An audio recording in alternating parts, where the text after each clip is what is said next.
Great friends, thank you for being here. We are truly blessed by the Creator doing this work.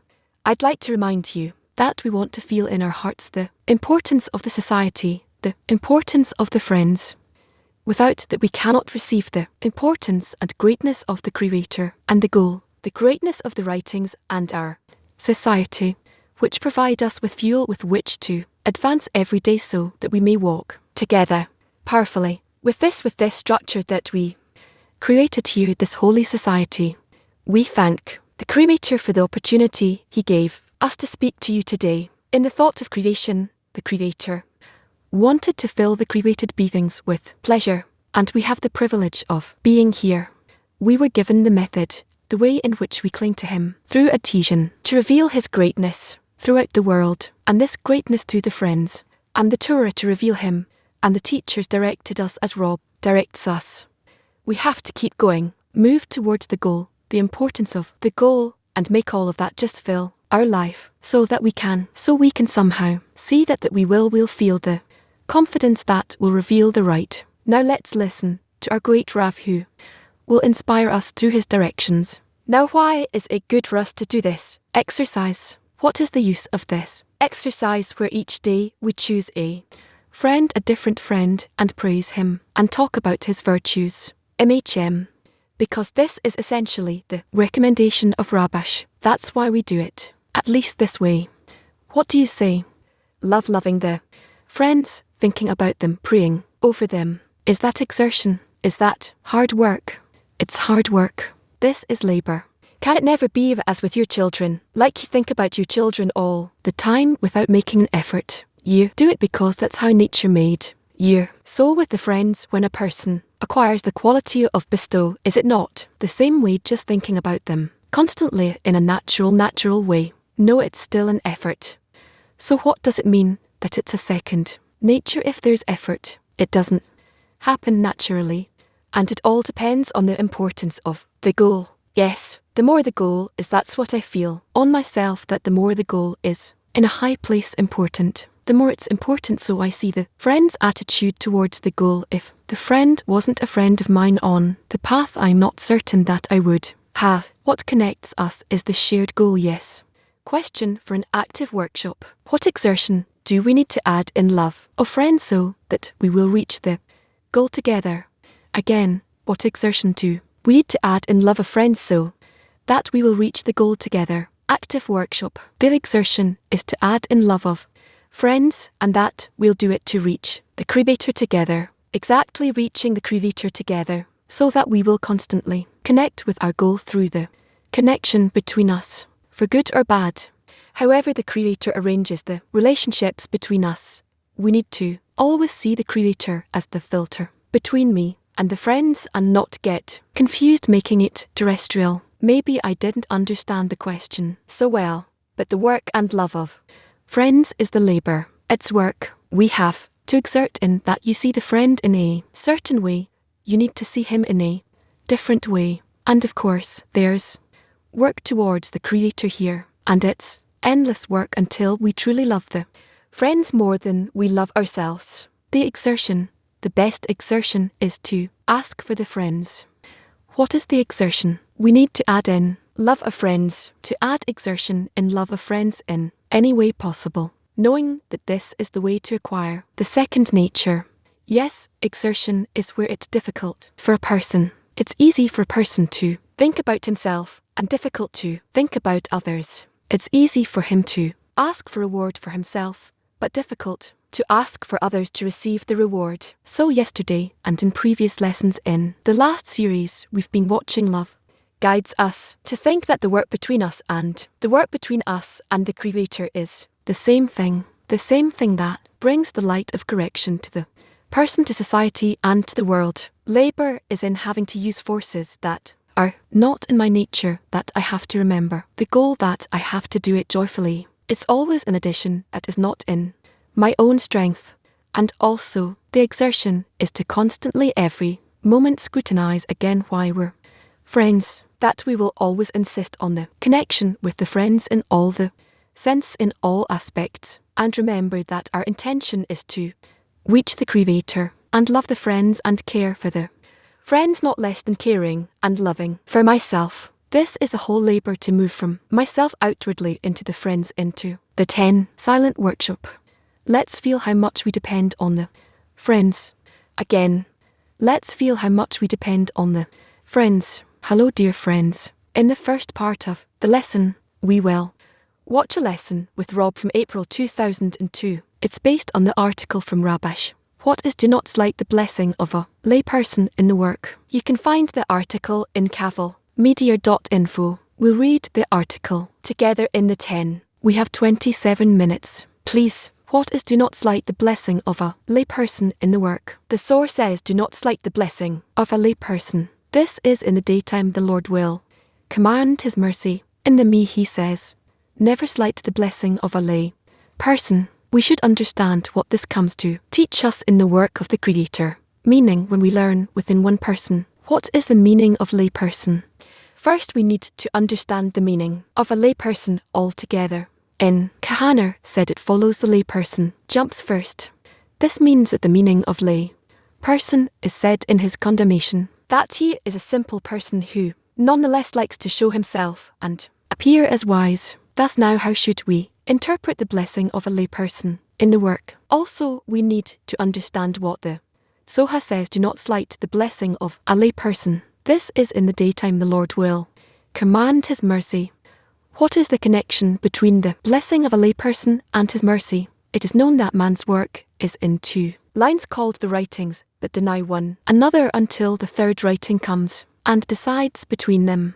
It is as our sages said, the left always pushes away and the right pulls near. In the work, we should interpret the right pulls near when a person is advancing in the work and wants to be in a state nearing the Creator and does not want to see any deficiency in himself because now he wants to engage in songs and praises for the Creator. And if he sees some deficiency in himself, he will not be able to thank the Creator with all his heart because he has deficiencies. And he wants the Creator to fill his deficiencies. It follows that now he is praying for the Creator to fill the lacks. Thus his gratitude is already deficient. That is in the midst of saying thanks.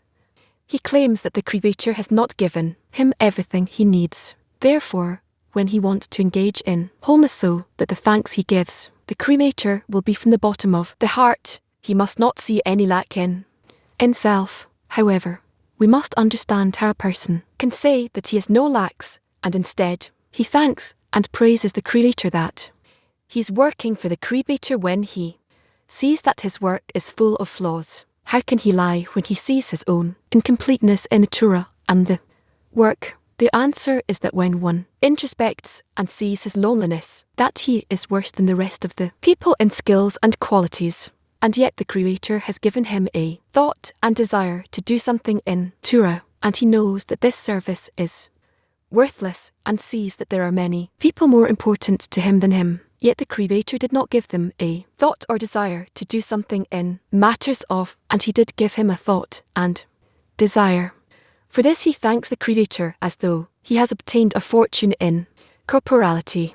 What spirit would the corporeal things yield in them from this depiction? He receives joy and happiness, and it gives him satisfaction. This causes him to later have ears to hear things toward which previously his ears were deaf. Now through the joy all his organs have become alert and understand and contemplate everything. Since the joy that came to him through the joy of mitzvah causes him that in corporality too he will be a completely different person. Now all this came to him because he appreciated matters in Kedusha. Amen. However, one must believe that even though he appreciates the importance of holiness with all his might, he still has not come to give the measure of importance where there is real importance, because no person can evaluate the measure of importance of holiness, and only those who have ascended know how to appreciate a spiritual matter. Our sages knew what importance to attribute to spirituality, as our sages said, quote, said, the reward of learning is in running, end quote. Ashin interpreted that the reward of people who run to hear a lesson from a sage is mainly the reward for running sins. Most of them do not understand, and the Marsher interprets, quote, the wise do not need the learning for they already know the laws, as was said that in any case, the reward is the running. End quote. Meaning the reward for running. It's called, again, the wise do not need the learning, for they already know the laws, as was said, but in that case the reward is the running. Quote, Abbas said the reward of the Shabbat before a pilgrim festival is the squeezing. End quote. She interpreted, quote, on a Shabbat before the pilgrimage everyone gathers to hear the laws of the pilgrimage. End quote. The meaning is that although there are people who do not understand the laws, they still have reward for standing pressed together. The male says about this too, quote, if the listener is a wise disciple and has no need for this, he has the reward for squeezing. End quote. Accordingly, we can see how our sages appreciated the importance of spirituality, for they said that even if people do not understand what the sage is saying, they still have reward in that they run to hear the sage's words. Moreover, we see that the Maler says that even those who are themselves wise disciples and know the laws on their own, still if they come to listen to the sage's words, they have reward, and certainly reward is given only for work. It follows that a person should be happy that he has been rewarded with the work of the Creator. Even if he comes to the seminary or the synagogue and does not learn, he has the reward for walking, meaning that it is defined as the work of the Creator. The evidence for this is that there is reward for this work. It follows that when a person walks on the right line and wants to engage in the work of sinning and praising the Creator, he must see that he is wholeness. That is, he must appreciate his lowliness and how the Creator has given him a desire and yearning, at least to walk to the seminary, although he understands nothing, and to say, I cannot appreciate the importance of my fortune, that the Creator has chosen me for at least some service, and he should be happy as though he has struck a fortune in corporality. How happy he would be then. That joy gives him the strength to believe in the Creator that he is good and does good. But when a person begins to calculate how much he has earned in spirituality through the labour he has already given, and begins to see that he did not advance, although what he sees is true according to his attainment, in that state he is separated from holiness, because in that state he is slandering the Creator's providence and cannot say that the guidance of the Creator is in the form of the good who does good. It follows that by this he becomes more remote from holiness.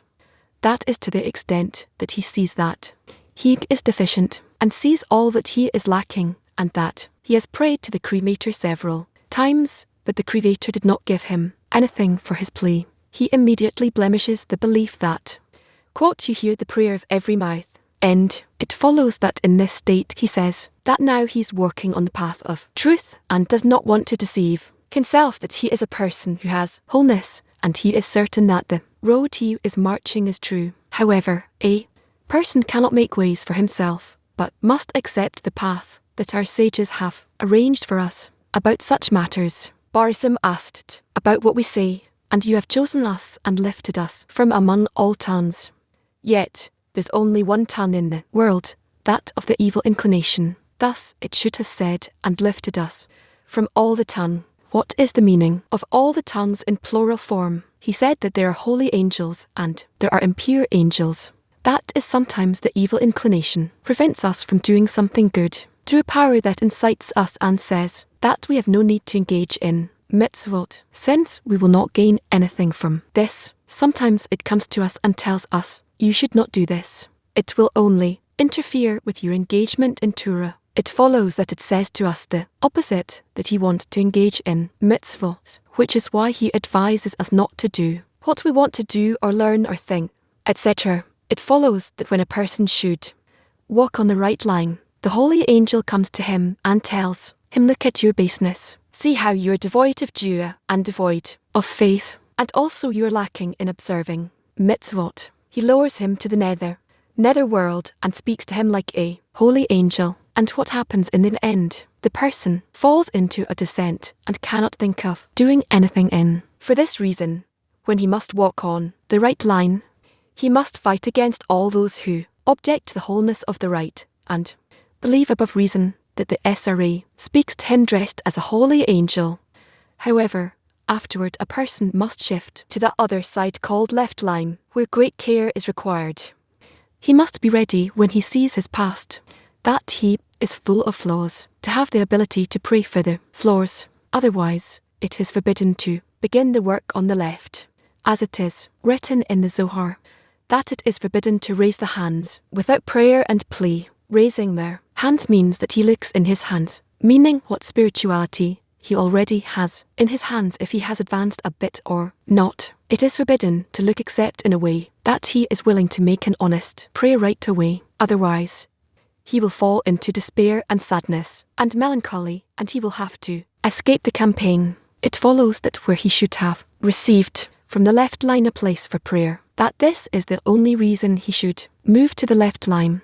Hence, if he cannot be certain that he can make an instantaneous prayer, he should remain on the right line until he is certain that by this he will have the strength to pray, that the Creator will help him, and he will believe that the Lord hears the prayer of every mouth. Otherwise, it is forbidden, because in that state he cannot give thanks and also cannot pray to the Creator to deliver him from that state. When a person is in a state where he begins to slander Providence, he immediately loses the power of prayer, because the body does not believe that the Creator hears the prayer of every mouth. It follows that he remains empty-handed both ways. Amen. For this reason, he must stay on the right line and not enter the left line. This is the meaning of what our sages said.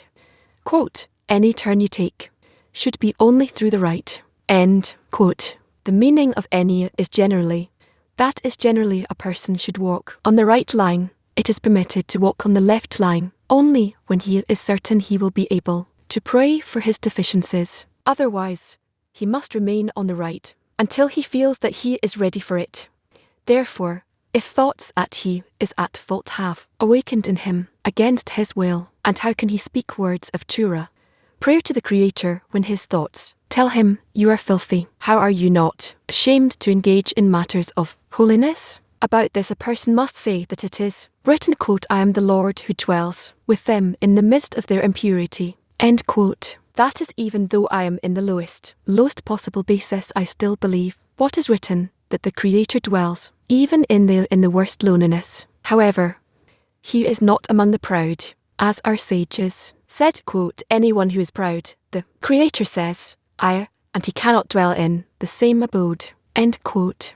For this reason, when a person feels whole according to the right line, when he appreciates his loneliness, and says that nonetheless the Creator has given him some grip on holiness, and that some compared to the holiness that a person should attain, that some holiness in relation to true holiness is called lay person. But if he says according to his loneliness, I thank and praise the Creator for this, it can be said about this what is written, quote, I am the Lord who dwells with them in the midst of their impurity.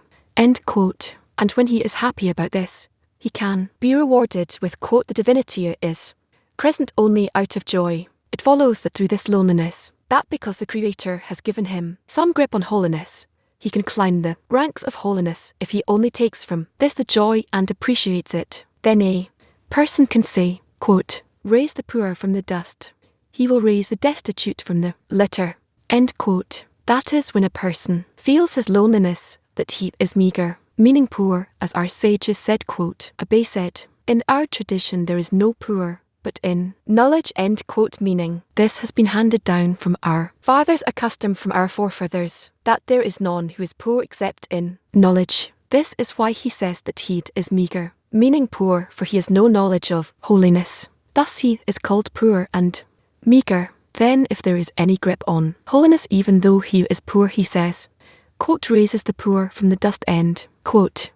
That is, he says a prayer, for even though he is poor, the Creator still raised him, quote, he raises the destitute from the litter. End quote. Although he feels that he is destitute, the Creator still lifted him, and for this he praises the Creator. If there is any grip on holiness, we can already praise and thank the Creator. We can interpret what is written. Be glad in the Lord, you righteous ones, and give thanks to the memory of his holy name. We should interpret that righteous is one who says that the Creator is righteous, since any gripe that one has unholiness, he immediately says, quote, "The Lord is righteous," end quote, in that the Creator gives one who is as poor and destitute as him some grip on spirituality. These are called righteous, as it is written, quote, "Who is righteous? He who justifies his Maker," end quote. The measure of grip on spirituality is that he can say about it, "I'm happy with it." If the verse says, "And give thanks to the memory of his holy name," meaning they thank the memory of his holy name, the fact that they remember his holiness. For this they thank and praise. This is the meaning of the words "give thanks to the memory of his holy name." That is, if they merely remember the holy name, for this alone they already thank the Creator, meaning on the mere remembering, they are immediately awakened to thank the Creator. But one who has some pride and says that the rest of the people who have no brains can come to this to be servants of the Creator without any intellect and reason. But a man like me who has brains and is not as stupid as other people, he says, if the Creator wants me to work for him, he must be considerate with me and give me the taste of Torah and prayer. Otherwise, I will serve the way I understand it and not the way you require. It is written about this, "The Lord is King." He dresses in pride. That is, the Creator behaves towards such people a garment of pride and is not impressed with them, and they remain with nothing but their pride. This is why it is written, "The Lord is high, and the low will see." With his loneliness a man can see, but one who is high, who considers himself higher than others, is called "and the high from afar," meaning he moves the far from. Now we can understand what we asked. What is "do not slight the blessing of a lay person"? It means that when a person feels that he is a lay person, that he has only a slight contact with the kasher, which is considered a lay person compared to the wholeness that one should achieve. Still, when he blesses and thanks the Creator, do not slide it. Rather, a person must appreciate it as though he has obtained a fortune and think and bless the Creator as though he has attained true wholeness. We'll move to a lesson from 2002. What is "do not slide the blessing of a lay person" in the work branch of the Lat of Volume 3, page 43. Portion of "What does it mean, don't slide it?" That it won't. Don't disregard it, don't discount it. It's not a simple thing, it's a very difficult thing for a person to reach a state where he thinks about himself that he's just a normal person and lesser than everyone else, that he doesn't deserve more than everyone, that he needs some special conditions in the work and only then he can work, but otherwise not. And how the Creator behaves with him? He needs some kind of revelation, otherwise he can't move. Maybe other people can, but he can't. Anything that a person demands as a condition in connection to others, no relation to others, whether he admits it or not, if that thing exists, demanding some condition be met, but only then he'll be able to do any kind of work. That means that he has pride. And until he drives this demand away from his heart, he won't be able to move. It's a state that a person never usually admits to. He can't discern it. He appears to himself to be fine, like everyone, maybe even friendly character. But certainly if his work is conditioned on anything, such that he cannot offer his heart, his very soul, to be dedicated to advancement, to continuing to be drawn towards the goal, and it means that he still has some kind of condition that the Creator supposedly has to keep. So that person may wait a long time, and until this condition is not cancelled in him, he will not advance. Only when he cancels all these conditions, and again I say he doesn't even admit this. This is some inner state where he waits and thinks that something will happen, and then he will act. So if he has such an inner state, then the Creator is not connected to him at all. It means that the person is in pride, and then the Creator also wears a garment of pride, not wanting to be connected to a person posing these conditions. It's not for nothing that it is written that one must accept the work as an ox to the load, to the burden,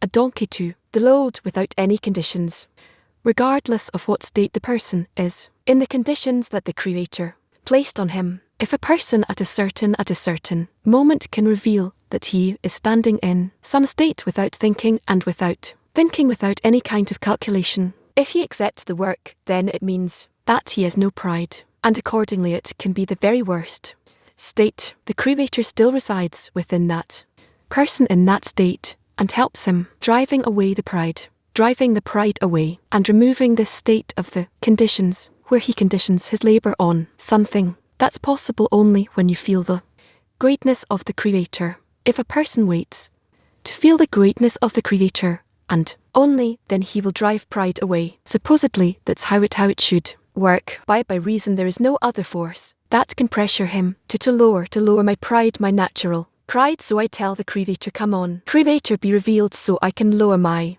pride, and then I won't set conditions in our work. If a person does that, it may be that the Creator will be revealed, but the person can't really ask for this unless he receives power from the society, and this force of the importance of the Creator that he received from the society will be greater than his pride. Because even though a person in his natural state has pride, there is no importance and greatness of the Creator opposite, but rather this pride is Pharaoh standing against him, and he cannot know Pharaoh unless the sons of Israel groaned under their labor, where a person truly collects all the forces that he can. Receiving this importance from the society, then he receives additional importance of the Creator, which can be greater than the measure of his pride. And then he enos the pride, and asks the Creator to be revealed to him and give him the power to truly cover the pride. Yes, to cover it. Yes, and to really hold it under him. So there's no other alternative here. There's no way other than to come to the Creator to give one such forces, and that demand one receives from the society. Yes, we say that on the one hand in the work, the more a person develops, the more he sees the greatness of the Creator, and he sees how lowly he is, the gap appears more and more. On the other hand, we say a person advances incorrectly. The questions of who and what increase in him. So how do these two things coincide in the person? How can it be that these two polarities, these two opposite states, the force of evil and the force of good, grow in a person in parallel all throughout the line until the end of correction?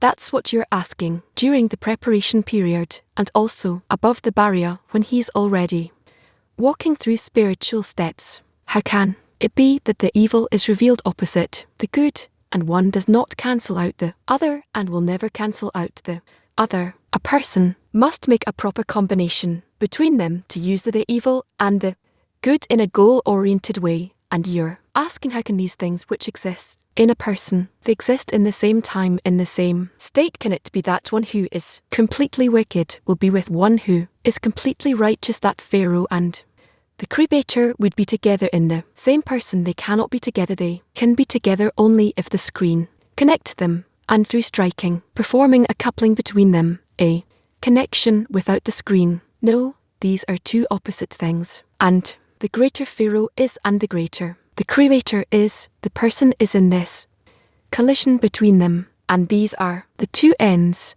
the two extremes in him. And if he finds the screen, then the angel of death becomes a holy angel, tying them together towards one goal. For us, this is still without a screen before the barrier, before we've received the first screen that can tie these two factors together for us, the will to receive and the will to bestow light and vessel. So how can it be that these two states exist? They cannot coexist at the same time if there's no screen for us. That's why we're being thrown like from a sling, from one extreme to the other. One time we're under the control of Pharaoh, another we're under the Creator's control. So this is actually come to Pharaoh, right, because I have no choice. So I go to Pharaoh because the Creator pushes me towards that, and with his light he shows me who Pharaoh is, and he stands there orienting me towards Pharaoh. Otherwise I would simply run away. Moses, he killed this Egyptian, just some Egyptian, and already he cannot stand there. He flees Egypt immediately, right, until the Creator tells him, come to Pharaoh. It's impossible, otherwise he cannot return. It's a very big problem contending with Egypt. And then indeed a person is constantly in these extreme polar states. One time he's willing to give everything for the sake of connection with the the creator because sunlight shines on him, and another time he's either in his own evil feeling that it's evil, or he's in his will to receive without feeling that it's evil. Rather, this is good. You can at least enjoy something, use it for the time being to steal a little bit here and there for your life, otherwise what will you die? And so on, until he crosses the barrier. This doesn't end, it doesn't end after he crosses the barrier, then he is shells. Holiness then, different states already, but before the barrier don't believe in yourself until the day you die, until the will to receive dies under the screen which controls it. Right, do not believe that anything will happen, that you can do anything. No. What does it mean, do not believe? You have to walk, yes, with certainty and confidence that the Creator will help you, but it's not that you're doing it. Yes, he writes here in the article that we have the right line and the left line. Says we have to always choose the right, but where is our choice? Because in the time of preparation we're always thrown out. A person needs to choose the right line all the time, again and again. As it is written, to rotate towards the right, to turn towards the right. In all of our preferences, we always have to prefer the right over the left. Right, when we tie our shoes, wear our clothes, all these things. These are hints to it's according to what's happening in spirituality. How can we prefer the right over the left? Through what actions? How can we choose? Where is our choice? I don't choose the right over the left. What does it mean I choose? I perform all the actions through which my choice in the right will come to be. I never perform the action itself. Forget about you performing some action. You're an outcome, a result, from the combination of forces descending from above. That's it. What? So how to get to that anyhow? So you need to cause this, that, in whatever way you can, that these forces that descend from above will determine that you will be more connected to the right than the left in ear. How to do that? Well, he gives you advice to study more and to ask through that too. Ask meaning to ask that this will happen to me, to be with the friends, to hear from them all sorts of advice, and recognizing the right opposite the left. What is the right? What is the left? At least scrutinize these things. Scrutinize them so that the right will truly be preferable for me over the left. So start thinking about it. You know, you don't need anything more. Start thinking, how will I know what the right is, and for this to be greater than the left for me? That's it. We're done. Start engaging in this. Walk at least one day with a heavy head, thinking that you need to crack this concept. That's what we're learning. I wasn't last evening. Wasn't there how to come to a good proper decision. He doesn't know how to explain this pretty well, but that guy. But we will learn, and that is a very true approach. It's what you do right. You, as we did with Josiah, scrutinizing the goal, scrutinizing the means, scrutinizing the state accurately, and wanting to tie all these things together.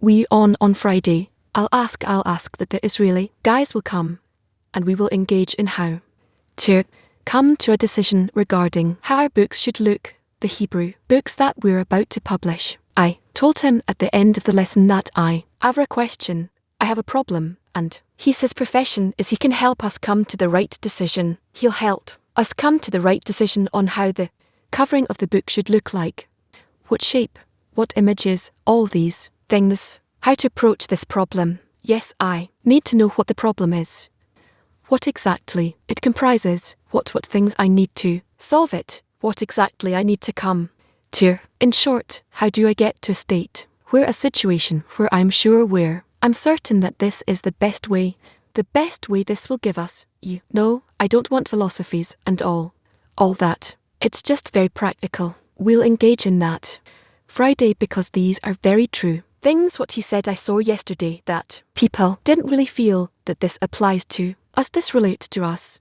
but it does relate to us very much, and the work in the group also. Anything you do in life, if you know how to approach it correctly, you will not be mistaken, and you're young and single, many mistakes are still ahead of you, possibly. So it's a process of scrutiny. It's the process of scrutiny and coming to decision, but coming to that, he says we don't know exactly how to determine what to determine. Our work is just, it's The right decision will come as a result of the order of the process if it is correct.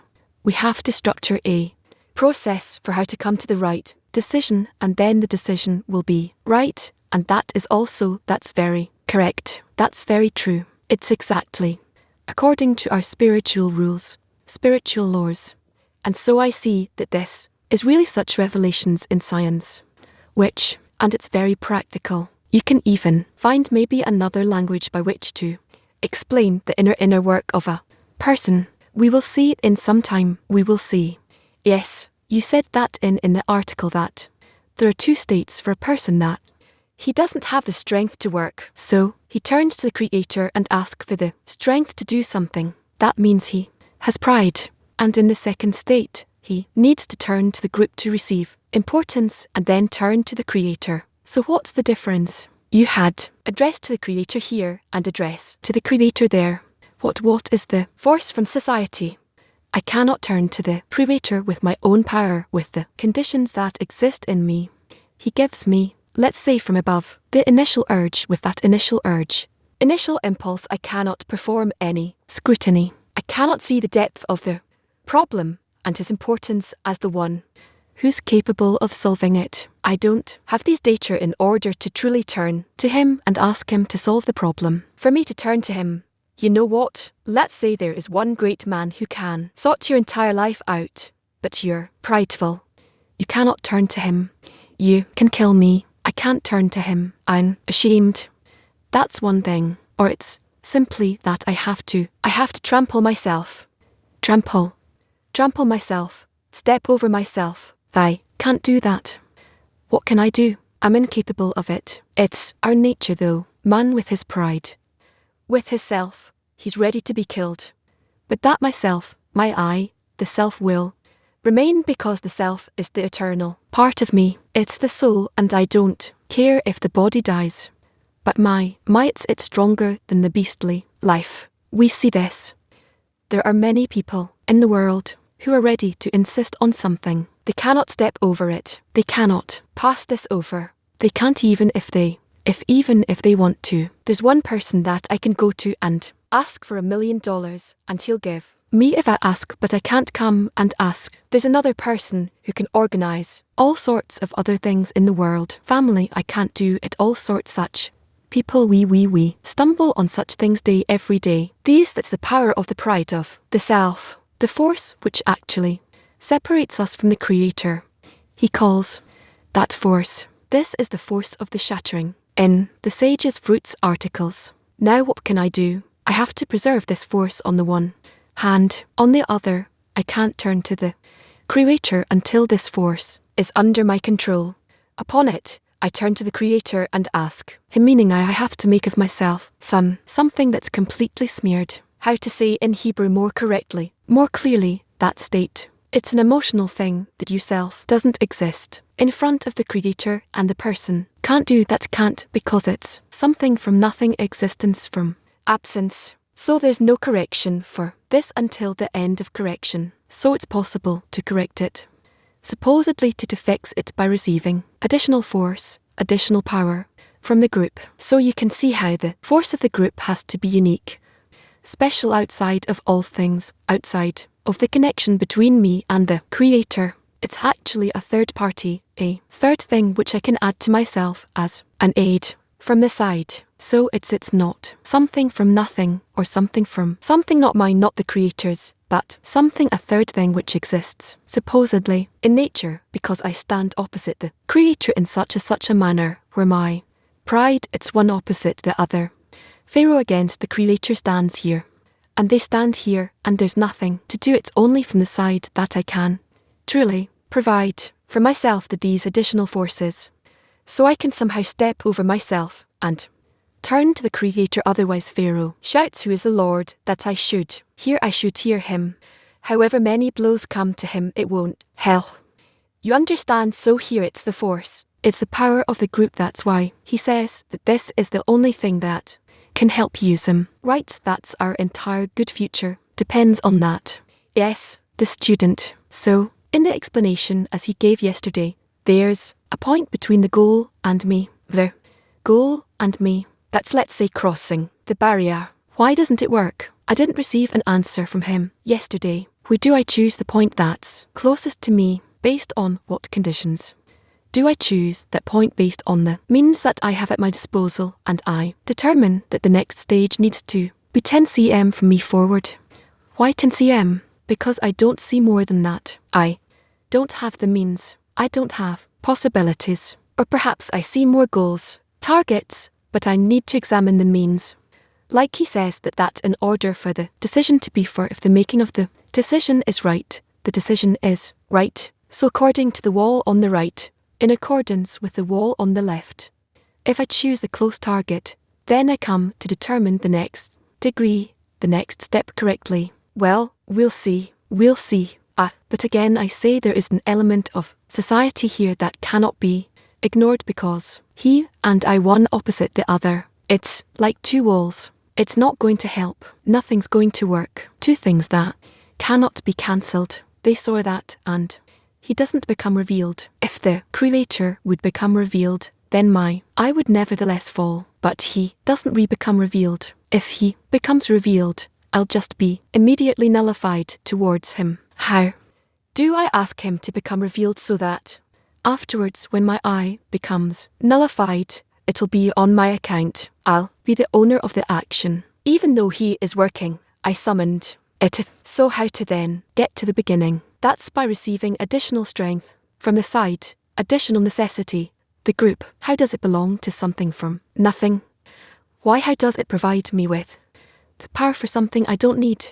The group does not belong to existence from absence, and that's why it can provide additional force. Through what connection? Through the connection we all have at the root, where all the souls are interconnected. That's why here in this world, by external actions, I can awaken the force from above, and there my force is not my singular force like in this world, but there, with my I, all of the others are there too. At the root, I'm in the degree of all of me and each and every soul like. That doesn't matter. It's at the degree of Adam, and here in this world I am a minor fragment from it, so I draw the strength from there. We have groups.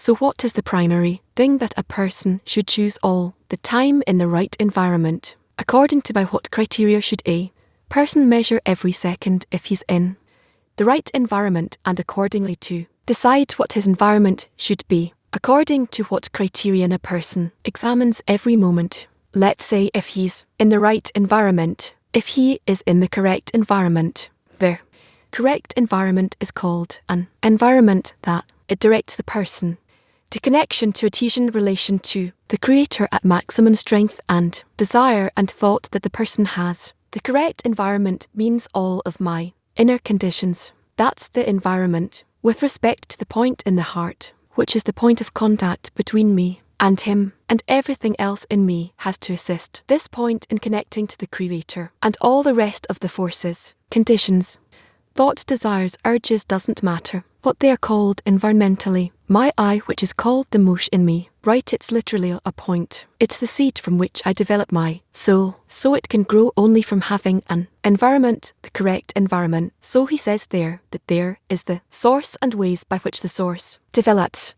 the environmental conditions and the ways they develop, and all those four, if they work together and in the right direction, then the soul develops in the optimal way. So I need to care about these four parameters, these four variables. What exactly can I influence, and what I think I can influence, but I actually can't, and it's a waste of time. And this is the work.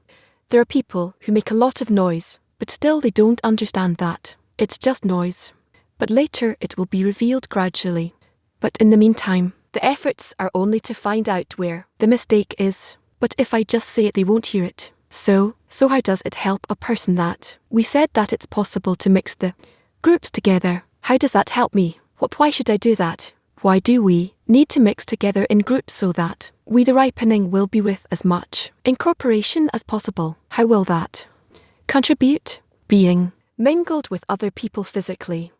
What does it mean physically? That you invest your efforts in them. Let's say the friend who's sitting next to you and now studying near you. You Invest your efforts in him because you want his urge to the creator to join. Your urge to the creator. And then you'll have double. Let's say that he has the same desire and same ability as yours. So you won't be one mal, but double. Is that bad? On top of whatever forces, and you have, and disruptions, and whatever it is, you'll have double the force. Imagine, you will be strong in yearning to the creator. Twice as much. So imagine there's a rocket, and now it is twice as powerful. You understand, with the same weight, carrying the same ego, same will to receive. But now it has double the strength of movement motion. So you're already shortening your path in half instead of 10 years, 5 years. That's how it turns out. It doesn't say in the article, doesn't it say in the article, buy yourself a friend, that if there's a synagogue with 100 people, I choose 10 that I work with. Those are my friends, the other 90. Why do I need to mingle with them to choose? No. If you chose your friends and you're certain that they are your friends, and through them you receive additional forces, and it satisfies your progress, then that's great. And if in each and every moment you check and you see that you have nothing more to add, and this is what truly satisfies you, then please then stay. But you're told that if you think that you have some other means to press on the same path, or even take a more precise path, like if you go through some village, or you go through the highway, right? So, look for a way either you improve them or you improve your connection with them so they influence you more in return, or maybe add a few more or replace them. This is called the one who chooses a better environment each time. The choice is yours. Now the environment could be that you are making preparations to be more influenced by them, or you are changing them. You are infusing them with importance of the creator, which will return to you several times more, or you have to maybe add more friends or replace them. That might also be. For example, I knew that I had Robash and I cannot change him and I can't replace him. What can I do? I would be interested, but I couldn't. These are the conditions.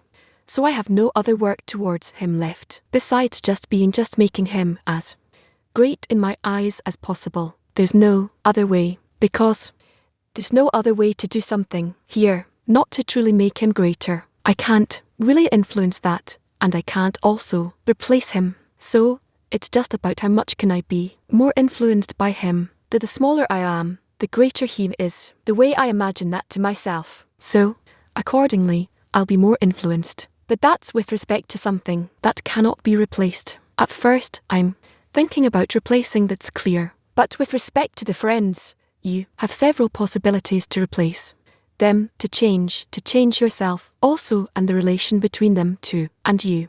It's all in your hands. But after you made a choice, just know that you've made a choice, and that's it. Now you're given to that state that you've created for yourself. After that, you can't do more, meaning your choice, the change that you can make is only in the connection between you and the environment. We talked about pride before, so can I choose the ones who are least prideful? For example, look, I don't want to go into those things, whether she's less prideful or more, and how it works with women. Talk to the woman inside of you. That's more important. And how to choose a woman.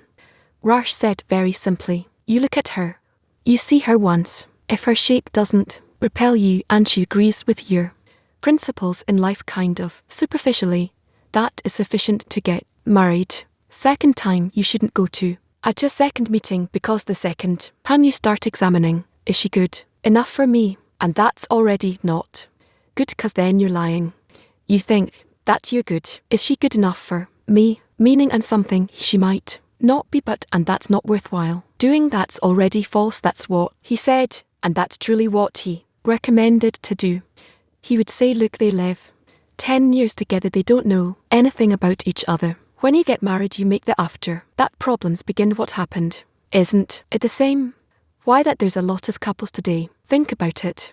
What has changed? Just that I signed and she signed somewhere. Look what's happening. We see that it is such a deep psychological, somewhat spiritual matter here that influences everything. So it doesn't matter how much you're going to research that and how much you're going to think about that, that nothing helps. So the best is the simple way, just finish these things and that's it. If we say that a person's only choice is the society, and on the other hand the society is the most influential thing, yes, that a person can have so the question is how to cause a person to choose a group, meaning that I don't know how it works. How can the group cause a person to choose the group?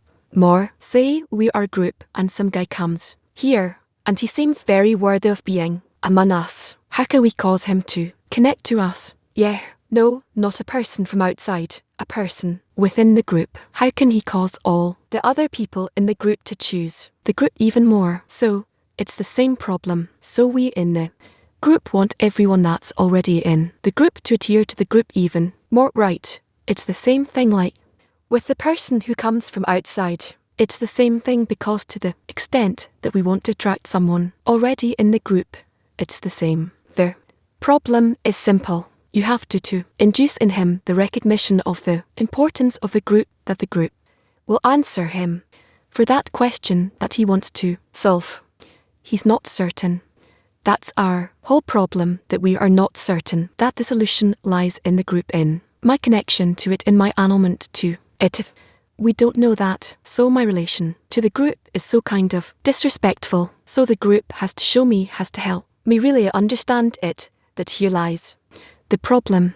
Show that man or the person who's already in the group how much the group can help him, a bit of importance of the goal, and how much the group is in that. And he'll see how much he lacks being at least the same level as the group. And the group can do several times more than him, but at least he'll see that the group is much more than him. And that's it. That's why we need to praise the group, to praise the love of friends, and not to work in secrecy. Here our group is the best thing. Nothing can be greater. We can receive everything from it, and so on. This infects the person. Look at all kinds of societies, any company or organization or some business or political party or something. We are the this is our banner, and why it gives force to everyone. But in such a situation, how can we do the inner group in the inner work in the group if everything is pink? How to improve things? No, not rosy. I'm not telling you to create a rosy life in the group. Only one thing needs to be lifted in the group. Can I say lifted in the group? It is its ability to improve man's spirituality, to push him forward, to attract him forward. Otherwise, no, there's nothing other than that. Now, if you ask, does the group truly have the power to do this? No, it comes from the Creator, but it comes through the group. The real difficulty in love of friends,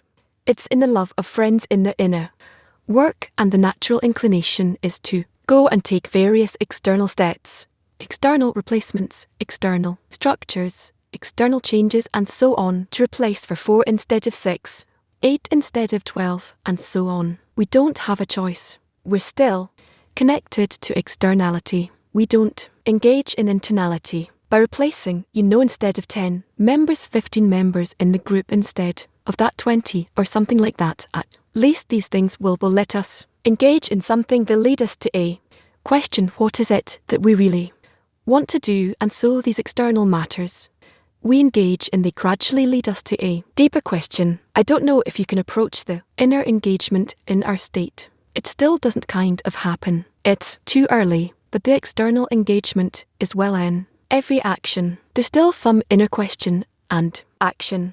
Are these structures, these structural changes that are external, not lead to a couple weeks from now the same question? What am I saving here altogether? Perhaps after 2-3 weeks I regret, but I still have to search for something. Otherwise nothing will happen. I'm not saying that every moment you have to change something. I'm saying every moment you have to think of changes. To change in practice, that requires more cautiousness, and only on the condition that the previous foundations, what we call necessity or minimum sustenance, infancy, has to be constant, and the addition can only be through a hop of a cent, meaning whatever is better. So we have to learn here, how do we cause a state where at least what we had before, we won't have anything worse, and that things will be better. This too has to do with decision and processes, and for this we perhaps don't need to wait for that wisdom, even though here we are being told just how we need to think, just simply whatever we were capable of. But if a person is not occupied, bothered by improving his state through improving the society, the environment, or by how the environment influences him. You don't need to improve society itself. Perhaps you need to improve one's own status towards society. But if he's not bothered by that, then what is he doing? I want to ask about a precise point, not just in general. By me going and doing external actions, am I not running away from the work, the real internal work? And how does the society influence me more? So I'm saying I don't see an external action an escape from internal action, because the external action brings us to think, what am I really doing? Did I do anything? I cannot engage in an internality itself proper. I have to have it through some external expression. There's no other choice. That is why, you see, as much as we talk about it, I don't know how to think about it, or not. Doing it in practice in externality, no, but internally we think about it, we care about it. I don't know how much. I don't see that people nevertheless understand that social change has to be permanent change again. Relative to me, to my eye, if a society doesn't change each time, more and more and more from one shade to another, from how I change internally from one state to the next, from one desire to another, with any desire that awakens in me, any where I change inside from state to state, the society has to appear externally is greater for me corresponding to my internality. Again, you're describing internal changes, not external changes. These are internal changes, and for the internal changes to take place, I have to also do something, perhaps an externality. But how not to fall to the state where I'm changing this with that? How not to fall into a state where one replaces the other? If you work in it, then gradually you begin to feel what is the motivation, what I'm just replacing it. For example, your face. It doesn't look right to me. Let's take him out of the group. Why? I don't like his face. Or I'm going to now discuss with my friends that why you're something is wrong about you. So we check you're not okay, or we're not okay relative to you, or our state is not okay, or something else. As much as Rabash wrote, he didn't write more than that. The rest we somehow need to check, to scrutinize what to do. The problem is not to do it correctly or incorrectly, to want to change. I didn't see it in me change from yesterday to today.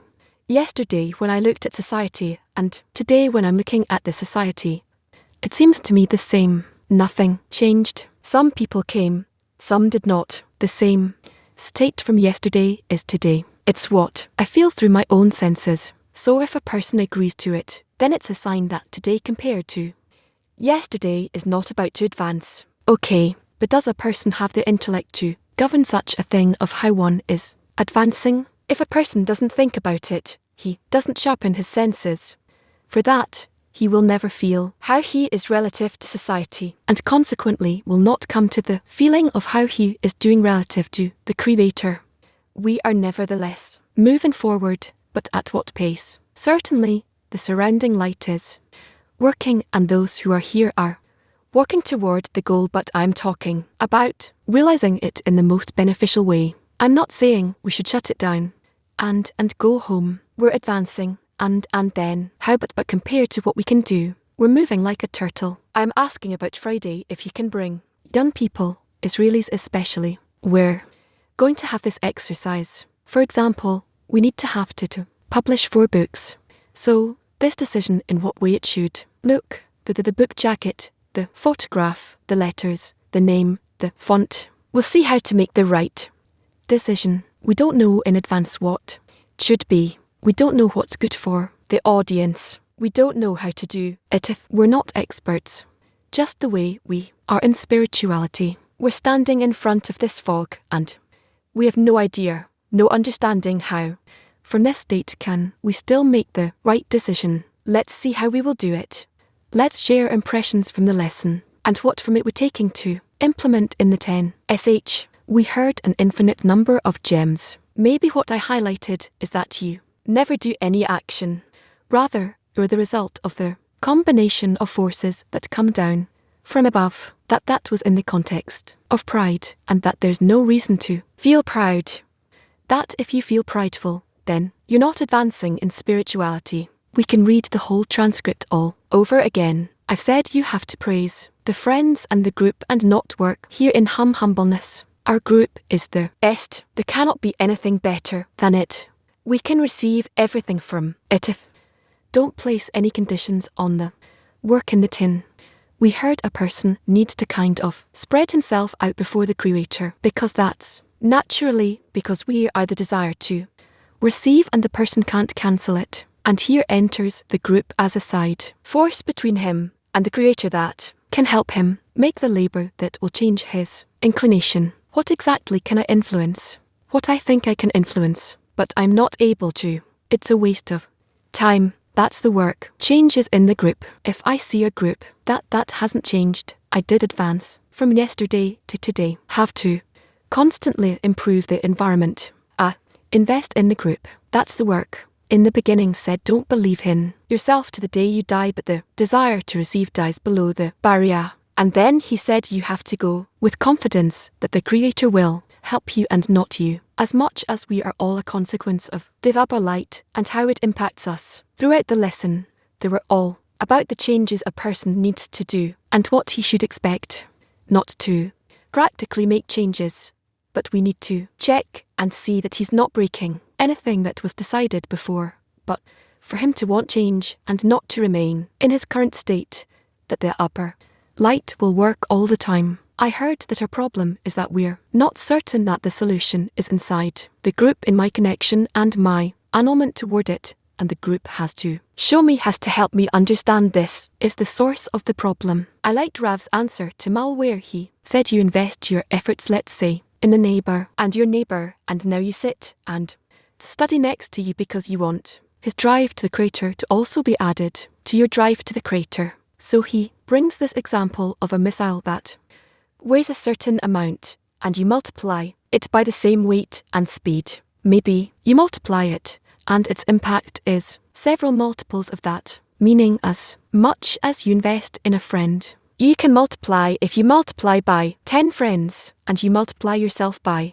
10. Recommended to be less prideful, and if there's a problem with the wife, talk to the wife inside of you, the woman inside of you, and also how to selecting a wife. It was fascinating. The second time you go on a date and you start to think, is it good enough for you? Is it something that you're worthy of that? She's worthy. If you meaning we have to praise the friends and work in humbleness, to care for the importance of the group.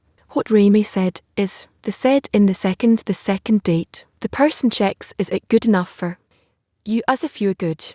He also talked about us trying to constantly choose the right line. The problem is not to do it correctly or not, but to want to change. We don't want to run away. That everything is good and everything is fine, but to constantly strive for change, to change toward the society that it will influence you. And if there was a question and answer about internality, externality, and said, at least that's what I heard, is that you can't really touch the internality, you can't truly touch in the internality, but through these external actions it'll cause you to think, and from that you influence the internality. Hello friends, we heard an amazing lesson. Now, we heard that Rav is explaining to a friend that if you invest your efforts in the friend that's sitting next to you now, because you want his drive for the Creator and for him to also add to your drive, then you'll have twice as much. If you want twice as much, it won't be one, which is his name, and you'll be the multiple of that upon all those things that you have and all the disturbances. You'll have a good force times something. Imagine to yourself. So that's how we're sitting here, all of us here. All the friends of the world, we can gain twice as much as what we have upon the force we have. Let's use every opportunity we have to do this. As we enter this stage of the preface lessons, it's especially relevant to us because thus far we learned in general about the world. In the lesson today, we're about to learn about and who is us. It's the general soul, which was then shattered. So today we will learn how we were born. What was this process that created the soul that we are all part of? We listen really well to it. We'll write down and try to incorporate in it. It will draw the light upon us. And why are we learning this?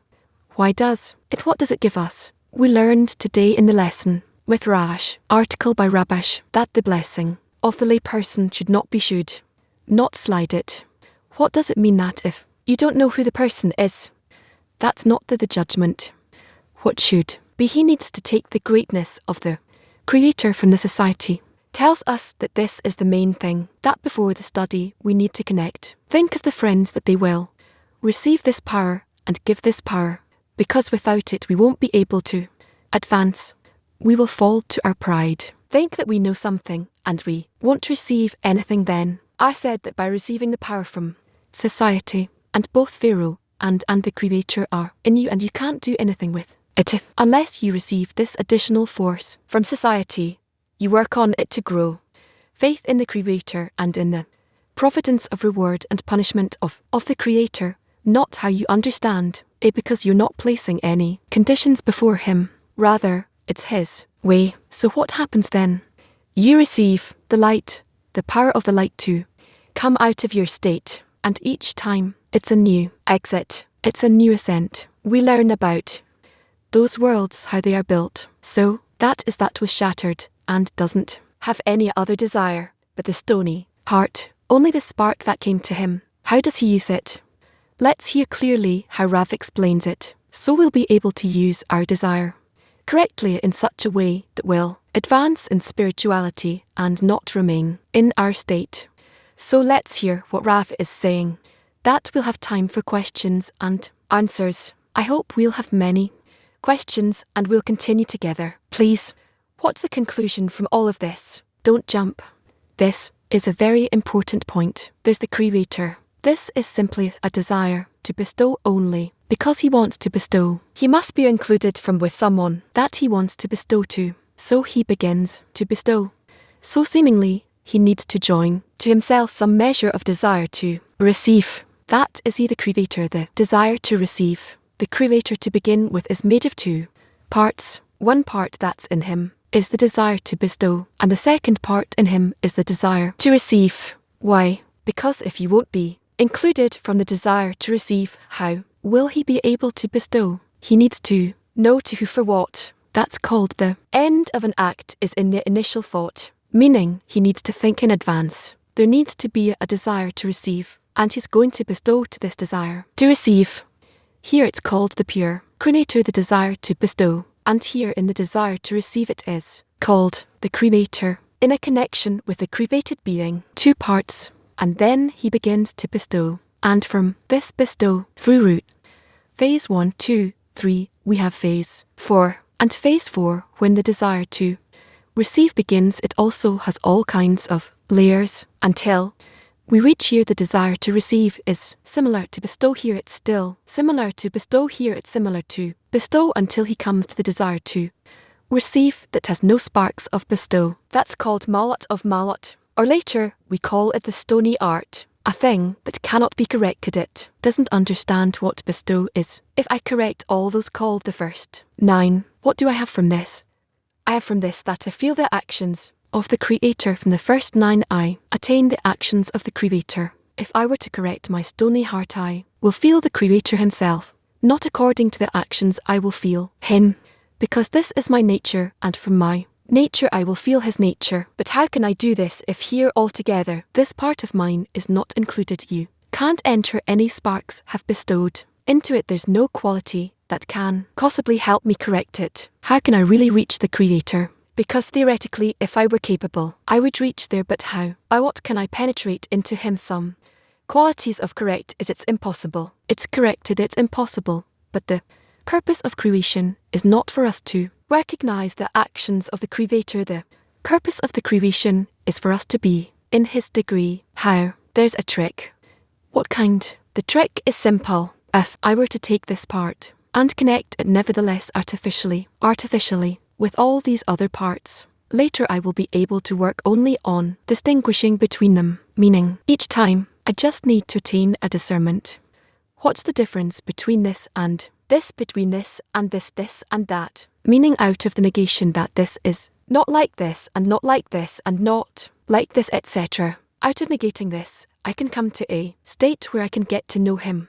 Not from me similar being similar to him, from me seeing how not similar I am to him, where I will work Again, the first 9, the first corrected 9, are the actions of the Creator. The stony heart cannot resemble them. If the stony heart will know precisely what it cannot be similar to, it will know precisely how contradicted he is to the Creator. To know the extent in which I'm resisted or contradicted, that is the entire distinguishment I need to make. You know, if I were to know in each quality in me how contradicted it is to every quality in him, then all that's missing is for me to be in his place. But it's already a recognition that I don't know, that I don't know him, meaning what will happen to me is that I have to move from this side to that side, from being the creating to being like the Creator. And this is done with help from above, but only after the discernments we make upon this part. Now, what is lacking here that needs to be added? The first 9 and the work with them is called the worlds, and this mallet with which we're working is called the souls. So what happens to us here in the world of nevertheless we will go over it one time, maybe next time we will do a repeat on it. Sag all this are there formed in reflected light in. The question is, you said the first 9 are the worlds, are part of souls. So after the screen and reflected light, you have the world of Adam Kadmon and the world of, this is the 4 phases of direct light. Yes, and this is Malhud. Malhud performs a restriction, and then she wants to resemble the actions of the Creator, meaning she's not working with her Malhud, within which the restriction took place. The restriction was actually done here, in the first restriction. But the light departed from all phases, the departure of the light from all phases, and then Malhut works with the first 9. This here is called the first 9 of Malhut. To make the first 9 of Malat where the first 9 of Malat would be like the 4 phases is a matter of the worlds. What do we need this for? In order to build around the central point of the correct environment such that through all the worlds that light will come upon, it will come and there will be a barrier here, and here it's already darkness. Above Rev writes upper, and here will be the degrees called the worlds, 125 degrees. We built this system.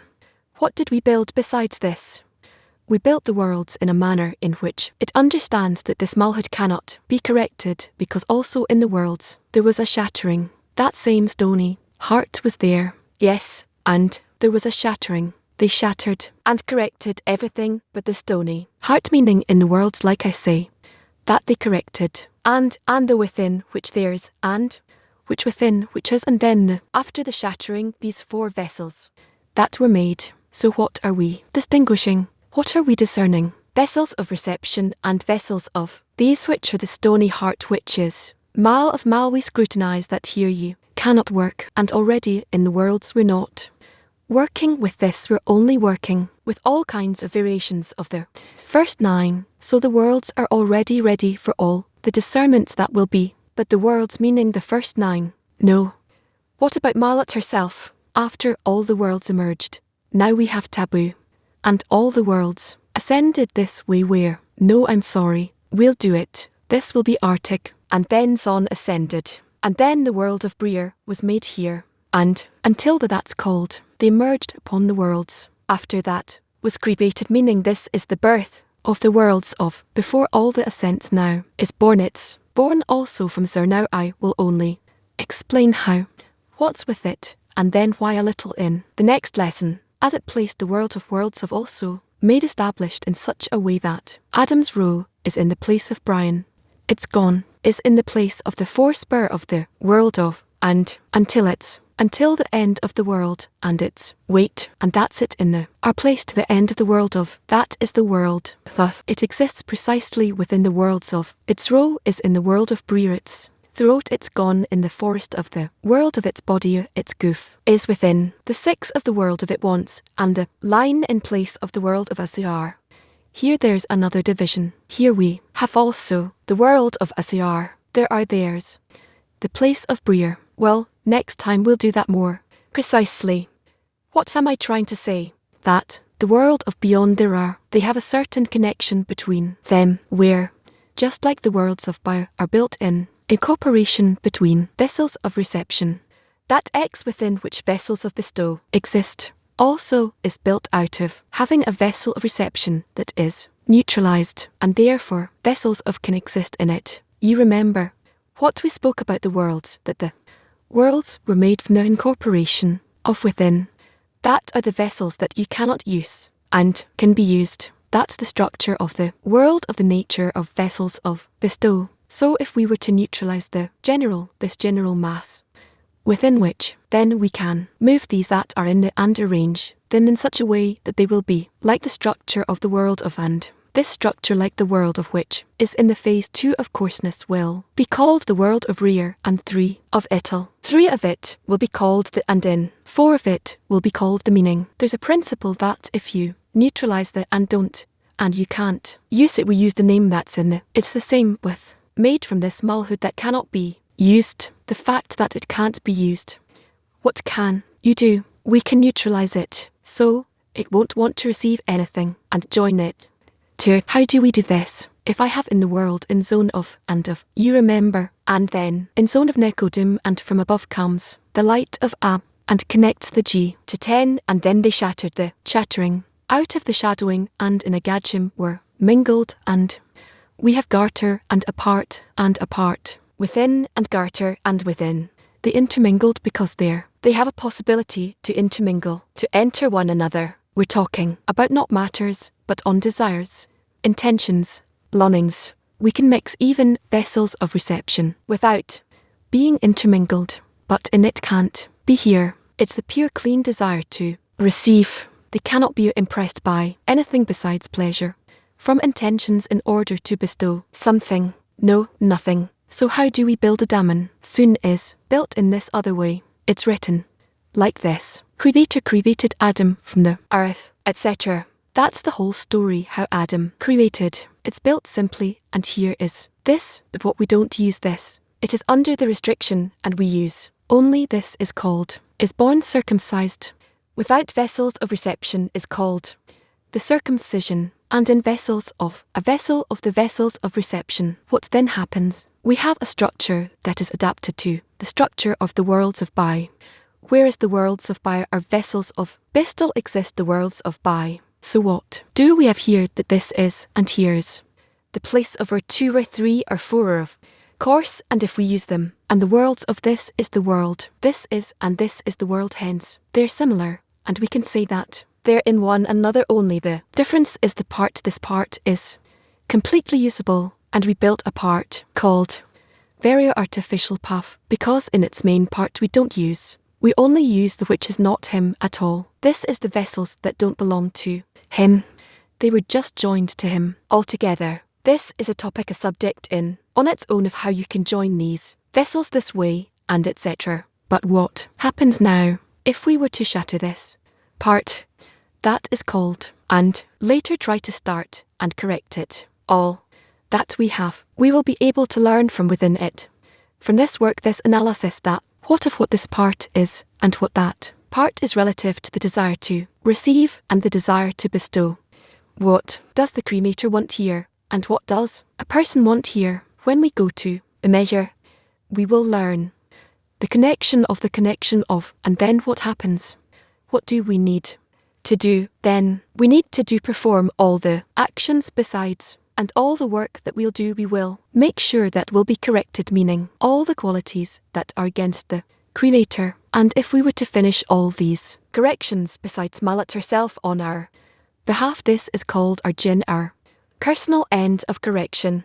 We don't need more than that. It's not on us to correct the stony heart. Then comes a special light called Messiah, a special kind of light that corrects the Malhut and inverts it from Malhut to the qualities of the creator. And then we come to a state of the final correction. We will talk about this stage more. We have another lesson if we need, we'll take another lesson.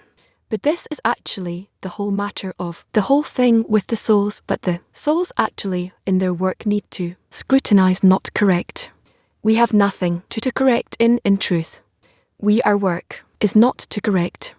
We don't have such actions in us as we pray in the Day of Atonement. But what we have upon us is to measure to what extent we are in the materials where we can understand what bestow is. All our work is a matter of scrutiny, and the corrections will already happen from this. Next time we'll enter this more You think the ability to scrutinize also comes from above?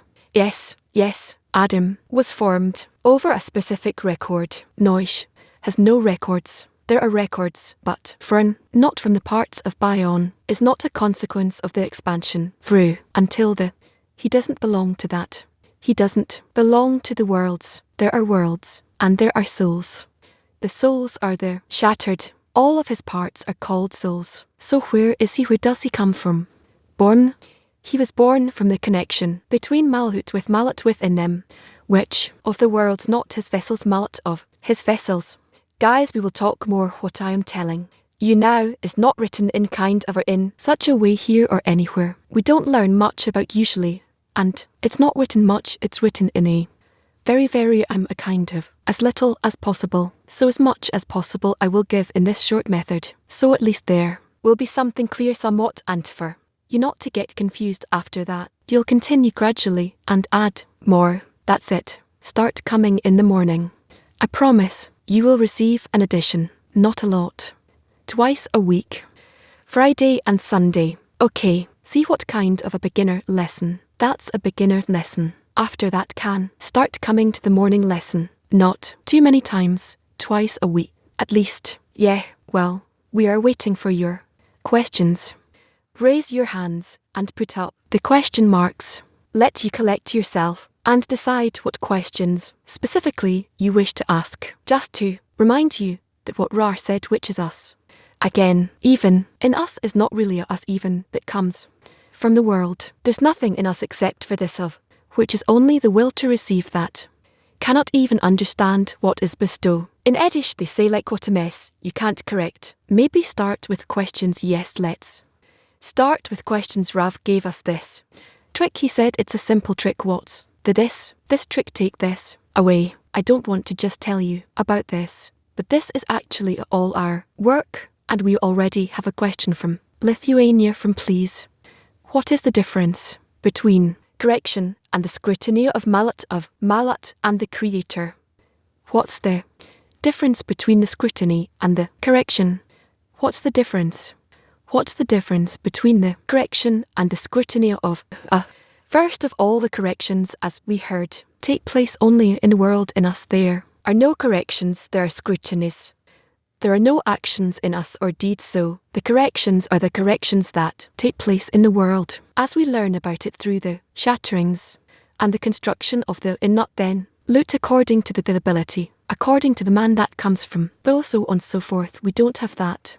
Because there we don't have any actions. In us we don't have the ability to correct. It's all what the Creator gives us. What we need to do is for every desire that's revealed in us, and that's our work for every desire that's revealed in us, to reveal our nature right, learning the essence of religion and its purpose. Its purpose is to develop in us the sense of recognition of evil. That's the understanding that we can only discern that we are made of this pure will to receive that cannot be corrected.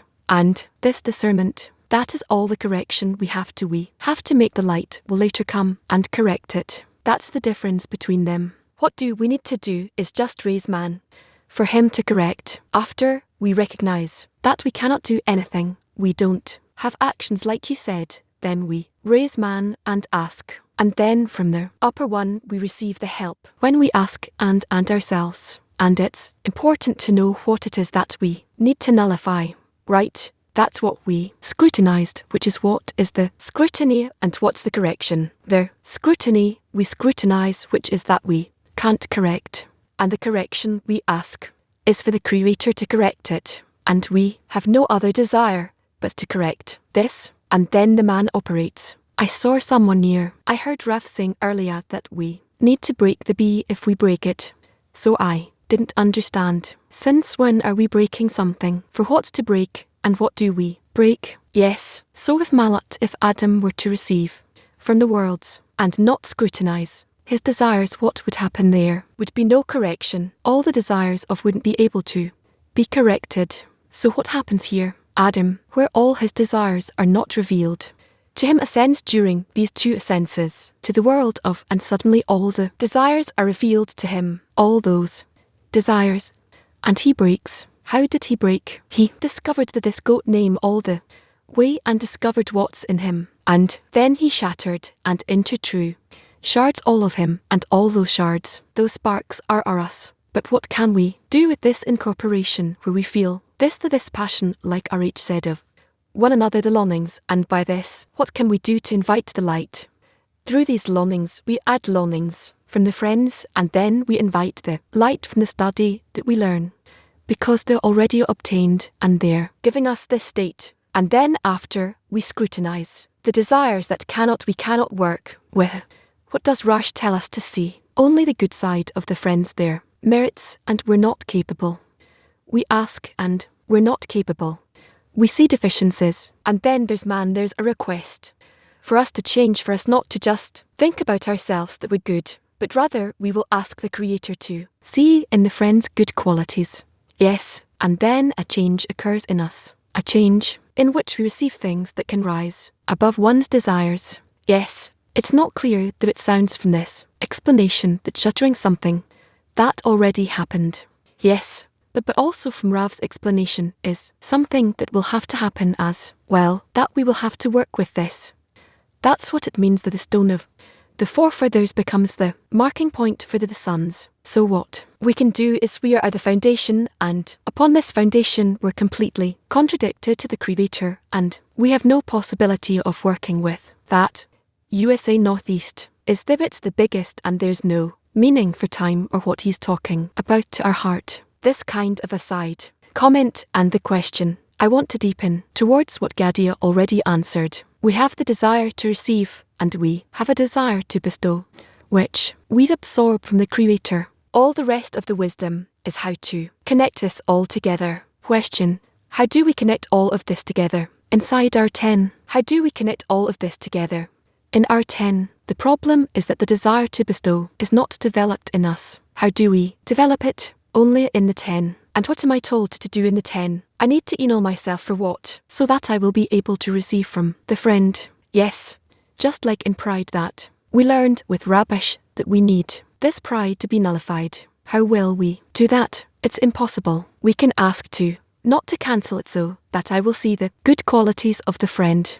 We receive such states that we're not capable. Just like Rash writes, if the friend hates me, I discover this. How can I love him? How and our qualities we cannot love. Only if we receive qualities of bestow, like in the Creator, then we can. The friends think of them from the third party character I exited. Myself, I looked at myself from the side, and I can see the friend has something. I'll see what's in me, what's in my friend. That through this annulment to see the good qualities of the Creator of the friend, and to ask once more from the Creator to advance with that quality. Because I have, like you said correctly, I have a 10, I have other friends, and constantly new qualities are being revealed, and just like with the students of Rabbi Shimon, a desire that they want to kill one another is revealed. Why? Because I see in my friend the extent in which he is opposed to spirituality, how he's a destructor, like in the shattering. Yes, that each sees that now this will break our entire work. What the friends say. And then we need to ask together. Then we raise money, and that is our constant work. And now we received light in the lesson. We were impressed by what Rav said. What do we need to do? Now we will go out just like the departure of the lights from the what will we do throughout the day. Where is our work? Here during the day.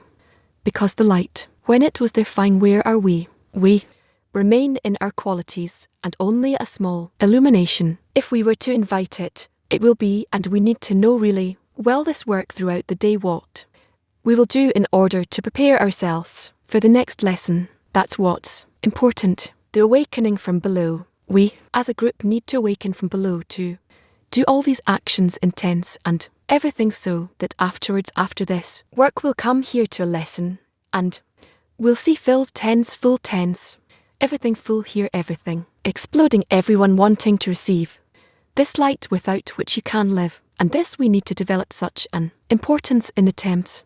I think it's a very good question. Gave birth to the worlds and then to adoration. Question is, it's related. What's the difference between revealing the actions of the Creator and feeling Him? Simple question. The difference is where it's coming from, because as we learned, The first 9 of Malt, what did they do? They disclosed the actions of the Creator. And what Roar explained in the lesson is that the big difference between the first 9 of Mal and the Mal of Mal. He pointed with his hand the Malad. Wants that one. The Creator himself, not his actions. His nature to be Himmel, and in the very beginning, that's what brought about the first restriction. That's by Rav said and explained it in the lesson that it's not about records from the shattering and the corrections and the process happening in the world, rather of is made from the records of the first restriction. That initial shame saw the infinite gap between itself and the Creator, and that is why this correction, which are the vessels of reception of when that will be corrected, will reach the end of correction. New York's time, New York too. I heard we don't usually learn it. Written in a very, very little is written about it. My question is why is not studied and has it written so little about? You understand the questions about is not written typically. It says it's in part of study. T says in the details. Typically we don't study it and we don't. It's not written. The question is why don't they write about it? But didn't explain why they don't write about it and decided to write what he wrote and what he decided not to write. Then he didn't write. You know how it says you reveal a portion and you disclose a portion you're concealed to. So when we get to the decree of we'll understand why he made the decisions. Maybe women. Thank you, friends. I wanted to exactly to ask where in this whole structure does the shattering of Adam take place, like we saw in the world of Nicodem, why it was shattered and what caused the shattering of, yes, just like in the word of Nicodem, also in what causes the shattering, the revelation of why is it revealed there, because this way we will be able to later discover what's in this Mal, because from the first restriction, Mal doesn't work with its qualities, right? It doesn't work with her qualities, and we need to know really well her qualities, because this is that same stony heart that we, the souls, also later in the world of cannot give anything. It stands in the force. What does it depend upon for to ascend, and to be face and face within? The souls of the righteous, the extent in which we will raise man. It depends on us to the extent in which we will want to be correct to correct. And then this malhood that is revealed happens. This causes the shattering. And why does it cause the shattering? She can't deal. She in this there are no qualities of bestow, and it cannot be. But what is there remains that the true, tiny light that illuminates in us and awakens our desire for spirituality. And then we start all our work. But this causes the shattering. Let's say if I enter somewhere and I have a big desire and I don't know how to work with it. I break, I shatter. I can't attain such a big thing with a desire that has no screen, because I need to give everything back to see how it is in the Creator, and then to want to do like him. How will I do like him? If I'm a desire to receive completely, I need to change. And here is all our work where we will ask to change, will want to change. We'll go to this stony heart and ask to be above the stony heart. Florida. Yes, dear friends, and trying to understand the necessity for Adam. What can a don do that son can't do, was born. Because son do not correct mal of malat. In the end, if we did not correct the entire desire in order to bestow, we didn't reach the purpose of creation. The Creator cannot do good to the created being. That's the essence of the created being. That's the heart of the created being. Without it, the Creator seemingly created something he cannot bestow to. The whole purpose of the correction of malhood is to reach the end of correction. Until then we only have that thin line as we learn. Well, the light is in hell, so we have to correct it. In order to reach a state, the created being will feel the Creator doing good to the created beings to reach a adhesion between them. So the created being will rise to the degree of the Creator, and they will be in the same degree, and the purpose of creation will be complete. Without it, it cannot happen. You know what's interesting? There are no questions about the drawings, about everything feeling to us. It's really nice. It delights us. Please, we have a question from Latin. 1. Please, how does the process of the scrutiny work, and how does it connect with the shattering? How can we distinguish what can be corrected from what cannot be corrected? How can you distinguish what can be corrected and what can't be corrected. So first of all, you can't correct anything. The correction is done by the Creator. How do we discover it? Each time we're in a certain state. Yes, and each time what's revealed to us is what can't be corrected. And then we need to acquire qualities of bestow. After we acquired qualities of bestow, we don't need to be sufficed with that. The Creator is not sufficed with that. He gives us new states that appear to us in our desire to receive as even worse than the states we received earlier. Because what we need to correct additional states, and each time we receive an addition that we didn't correct yet. So we don't need to distinguish between what needs to be corrected and what doesn't need, what can't be corrected. Each time we need to be ready to correct. That's it, to be ready to correct what's being revealed. Even we don't even know what's being revealed, but by the light, we gradually discern that this that has been revealed, we need to correct. We accept it from the Kabbalist, from the articles that we read, from the Rav that we hear, from the friends, and how they relate because we're working with them. This is our place for work, is the place for work, and the 10 is the place for the work. And then in the 10 we discover what's happening, then we come. We receive like we correct, and then we receive. That's what you can't correct. All the time only the Creator can correct, but it's upon us to turn to Him, to appeal to Him more questions. Pank was created from the stony heart, meaning his equality that can't feel the Creator nor absorb Him. It has no connection or concept with the Creator. So what is gal that's in where does it receive such qualities of bestow? A great question. I also asked it throughout the lesson, and here one of the students in the lesson asked it, and Rob explained that they also come from the worlds of by ver. Said it's an artificial part because it's its pure world to receive. You can't even put anything on it because it wants only pleasure, and that's it. So how do we clothe it with anything? So first of all, it gets cancelled, annulled, meaning if this water receive is annulled, then you can maybe not connect it to it, but you can glue something on top of it, so to speak, and then it receives the from the road. From that we get of Adama. That's why it's such a different, such a special. Now we have the work of truly how to work with these, which don't belong to the original desire of the part of, and how do you work with it, with the with. And we'll learn about that in lesson number 10. Thank you. You said that questions with emotions, the light used to give us the courage to ask, because we're hearing all the time that we shouldn't take what we're learning in the upper world to the work between us. On the other hand, there's a feeling that the ability to hold on to this material is when we do connect it emotionally. Let's say when we hear about the first line that there are connection with the Creator.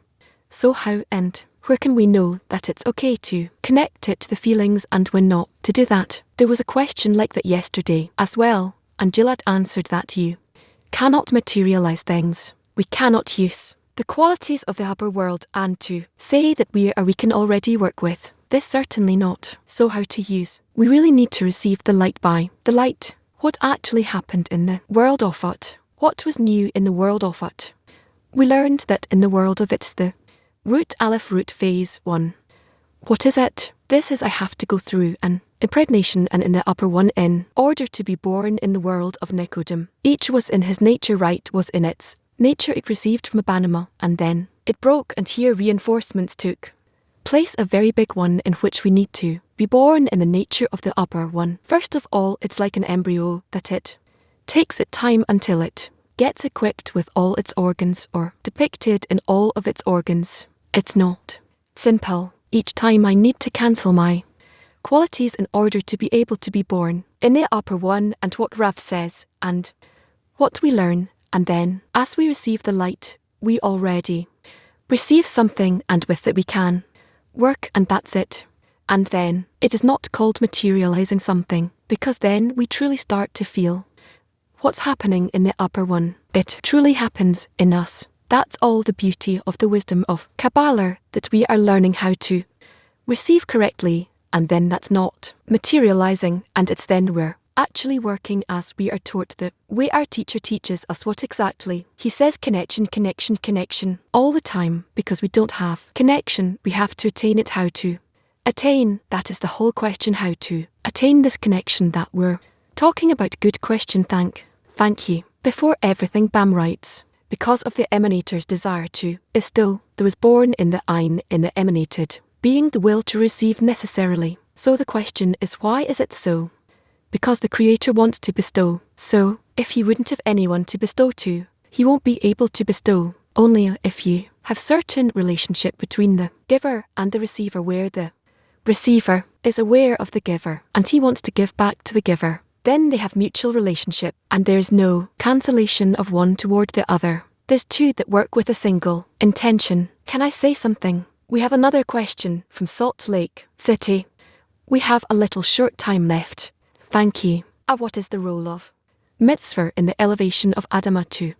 What's the role of a mitzvah in the ascent of? We didn't talk about mitzvot here. The mitzvot belong to us and not to that rose to the world that all operates from above. It was created to mitzvah is what we receive. It's something that we learn now when we're in our state in this world. Only to the mitzvot are the acts of correction. We can use this in order to correct ourselves and to rise to make the whole ascent and reach Mal-ins, which is already corrected, and to be with the Creator together, and that's upon us. Friends, only on us. When we do this, we will feel the extent in which the Creator is great. How everything is beautiful, not disastrous, as we see today, but everything will be corrected and beautiful. And now we have what? An update from Jiladin. Oh, we're not getting the sound.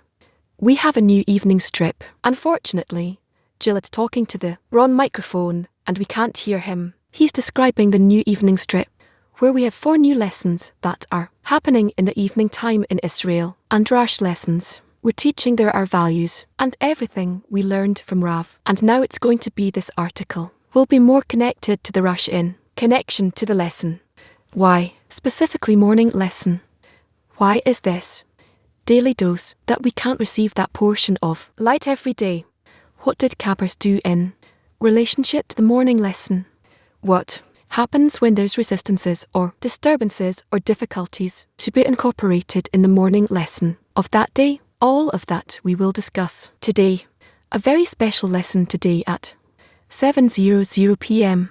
Israel day till 8:30. Yeah, I'll finish the lesson with a recommendation to come to the morning lesson. I promise you're going to receive an addition, and we want to raise the importance in the heart for everyone here in the 10 for the morning lesson to be the light in our lives that will run to it with a prayer, and the light that reforms us, raises us from here to the lesson is normally in the wood system. 10 minutes before 7 will be a preparation, and the lesson itself is at 7:00. They asked me if the lesson is also for the groups.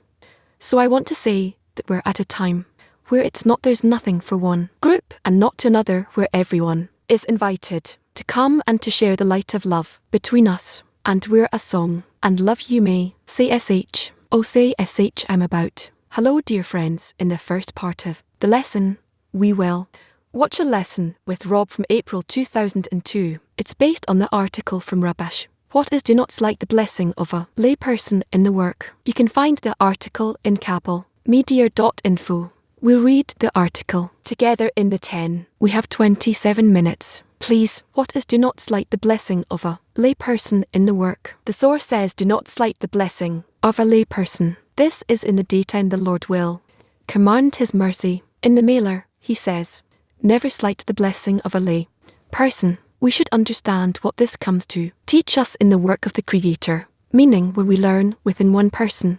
What is the meaning of lay person? First, we need to understand the meaning of a lay person altogether. And if Kahaner said it follows the lay person jumps first. This means that the meaning of lay person is said in his condemnation, that he is a simple person who nonetheless likes to show himself and appear as wise. Thus now how should we interpret the blessing of a lay person in the work? Also, we need to understand what the Zohar says do not slight the blessing of a lay person. This is in the daytime the Lord will command his mercy.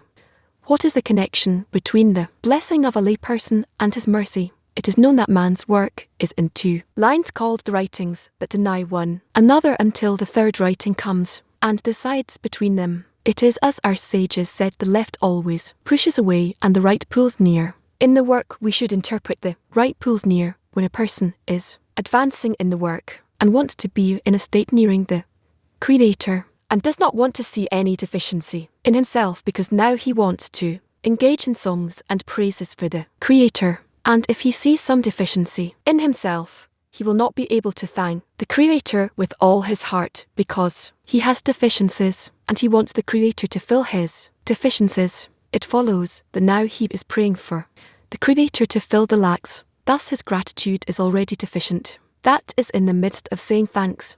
He claims that the Creator has not given him everything he needs.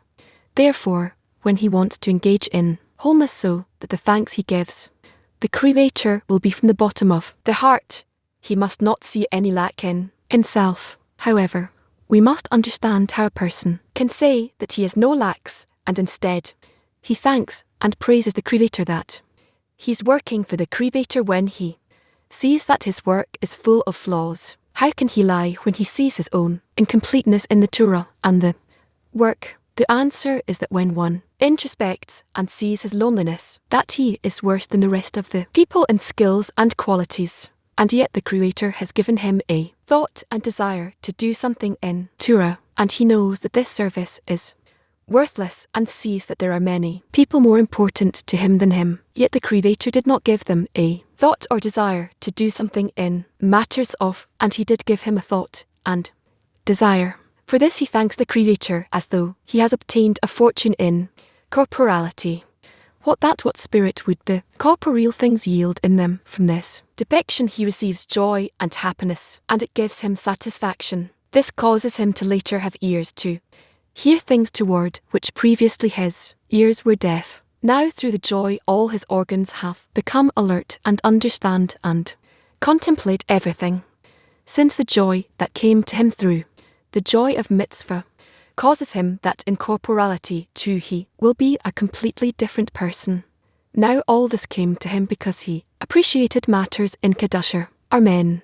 However, one must believe that even though he appreciates the importance of holiness with all his might, he still has not come to give the measure of importance where there is real importance, because no person can evaluate the measure of importance of holiness, and only those who have ascended know how to appreciate a spiritual matter. Our sages knew what importance to attribute to spirituality. As our sages said, quote, Sir said, the reward of learning is in running, end quote. Ashit interpreted that the reward of people who run to hear a lesson from a sage is mainly the reward for running, since most of them do not understand, and the Marsher interprets, quote, the wise do not need the learning, for they already know the laws, as was said that in any case, their reward is the running, end quote, meaning the reward for running.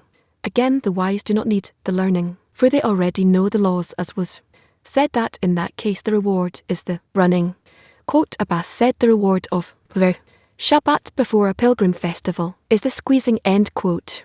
Chi interpreted, quote, on a Shabbat before the pilgrimage everyone gathers to hear the laws of the pilgrimage, end quote. The meaning is that although there are people who do not understand the laws, they still have reward for standing pressed together. The male says about this too, quote, if the listener is a wise disciple and has no need for this, he has the reward for squeezing, end quote. Accordingly, we can see how our sages appreciated the importance of spirituality, for they said that even if people do not understand what the sage is saying, they still have reward in that they run to hear the sage's words. Moreover, we see that the Mahler says that even those who are themselves wise disciples and know the laws on their own, still if they come to listen to the sage's words, they have reward, and certainly reward is given only for work. It follows that a person should be happy that he has been rewarded with the work of the Creator.